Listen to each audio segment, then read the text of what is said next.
Hey, what's up mga kasolid? Sa wakas dumating na rin yung hinihintay natin na sapatos.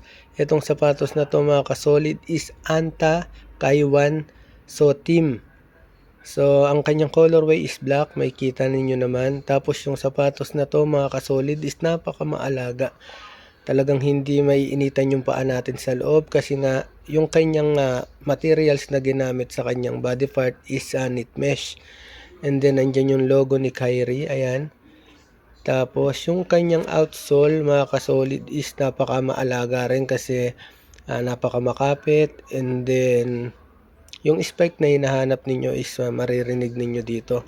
Kaya lang may kamahalan siya, so 350 real yung bili natin. So pag convert nyo siya sa Philippine money is mga 5,000 plus rin siya. Tapos yung kanyang likod no. And dito yung Anta na logo.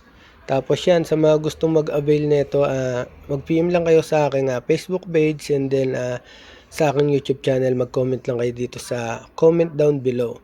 So ayun lang mga kasolid, palagi tayong mag-iingat. Peace out. Then